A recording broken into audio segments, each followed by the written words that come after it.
Welcome back to my channel. இன்னைக்கு நம்ம குவிக்கா டேஸ்டியா ஒரு ஸ்வீட் பண்ண போறோம். வாங்க பார்க்கலாம். இதுக்கு ரீஃபைண்ட் வீட் ஃப்ளோர், மைதா, சால்ட், பேக்கிங் சோடா, வாட்டர் இது எல்லாம் மிக்ஸ் பண்ணி ஒரு பேட்டர் ரெடி பண்ணிக்கலாம். சால்ட் ரொம்ப போடக்கூடாது, ஒரு பிஞ்ச் தான் போடணும். அதே மாதிரி பேக்கிங் சோடாவும் ஒரு பிஞ்ச், இதோட வாட்டர் மிக்ஸ் பண்ணி பேட்டர் ரெடி பண்ணிடலாம்.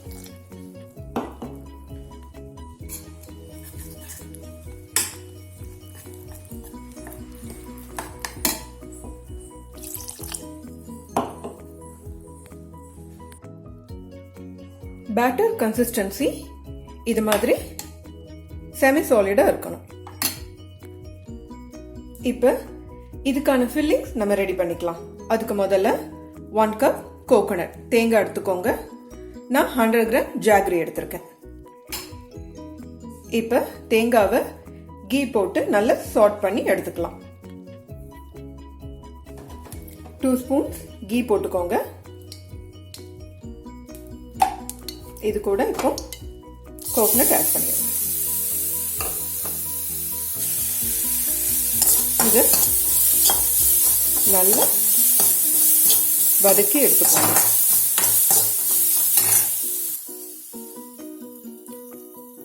நல்ல ரெட்டிஷ் ப்ரௌன் ஆற வரைக்கும் வதக்கணும். பாருங்க, ரெட்டிஷ் ப்ரௌன் ஆக ஆரம்பிச்சிருச்சு. இது ரைட்டான கன்சிஸ்டன்சி. இதை இப்போ இன்னொரு பவுல்ல டிரான்ஸ்ஃபர் பண்ணிக்கலாம். தேங்காய் வதக்குன அதே கடாயிலேயே ஜாகரி கொஞ்சம் போட்டுக்கோங்க. ஜாகரி நல்லா மெல்ட் ஆகட்டும். பாருங்க, நம்ம வாட்டர் ஏதோ மிக்ஸ் பண்ணாமலே இது எப்படி மெல்ட் ஆயிருக்கு.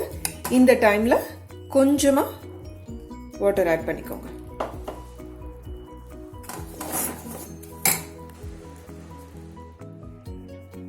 இந்த மெல்டான ஜாகரியோட ட்ரை ஜிஞ்சர் பவுடர், சுக்கு பொடி ஒரு 2 ஸ்பூன் ஆட் பண்ணிக்க போறோம்.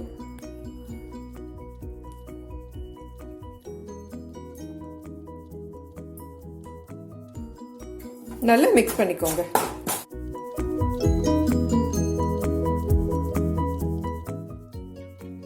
இது கூட திரும்பவும் கொஞ்சமா வாட்டர் ஆட் பண்ணிக்கோங்க.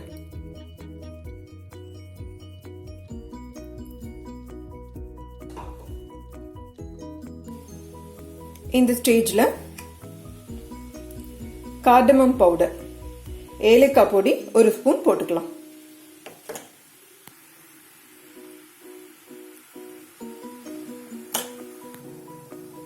இப்ப நம்ம ஃப்ரை பண்ணி வச்சிருக்கிற கோகோனட் ஆட் பண்ணிக்கலாம்.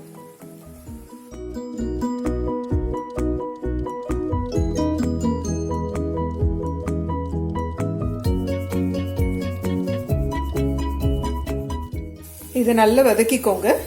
ஜாகரியும் கோகோனட்டும் நல்லா மிக்ஸ் ஆயிருக்கணும். பாருங்க, ஆல்மோஸ்ட் மிக்ஸ் ஆயிடுச்சு.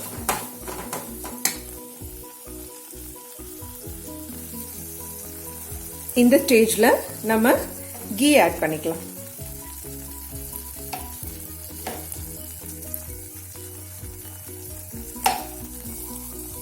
அவ்வளவுதாங்க, இந்த ஃபில்லிங்ஸ் இப்ப ரெடி ஆயிடுச்சு.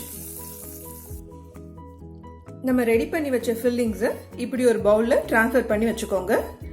நம்ம ஆல்ரெடி ரெடி பண்ண மைதா பேட்டரோட இந்த ஃபில்லிங்ஸையும் சேர்த்து ஸ்வீட் எப்படி பண்ணலாம்னு பார்க்கலாம். நம்ம அப்பம் செய்யற இந்த கடாய் எடுத்துக்கோங்க. இப்ப இதுல கீ ஊத்திக்கோங்க.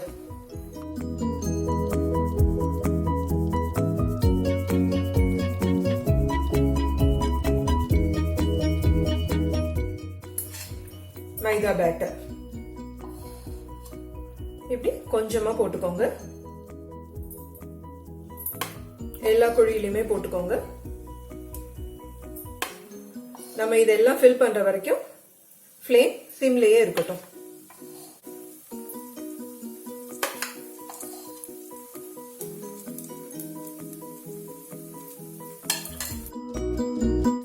இப்போ இந்த ஃபில்லிங்ஸ் போட்டுக்கலாம்.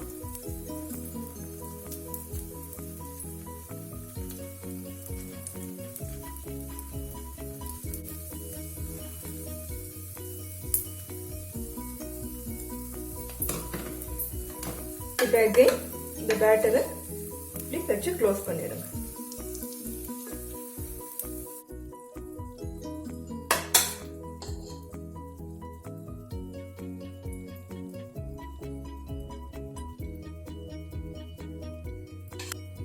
இப்போ இது நல்லா குக் ஆகட்டும்.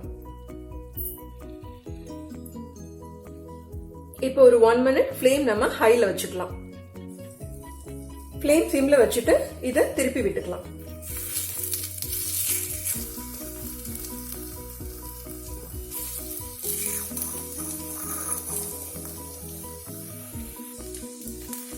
பாருங்க, நம்ம எல்லாத்தையுமே திருப்பி விட்டாச்சு. இது இன்னும் கொஞ்ச நேரம் குக் ஆகட்டும்.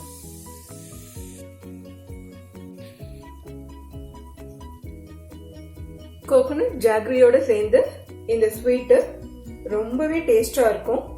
அதே மாதிரி குழந்தைங்களோ இல்ல வீட்டுல யாராவது ஏதாவது ஸ்வீட் சாப்பிடணும்னு இருந்தா ஒரு 15 minutesல குயிக்கா இந்த ஸ்வீட் நம்ம ரெடி பண்ணிடலாம். இப்ப இந்த சைடு குக் ஆயிடுச்சான்னு செக் பண்ணிக்கலாம். பாருங்க, நல்லாவே குக் ஆயிடுச்சு. இந்த ஸ்டேஜ்ல நம்ம இதை எடுத்துக்கலாம்.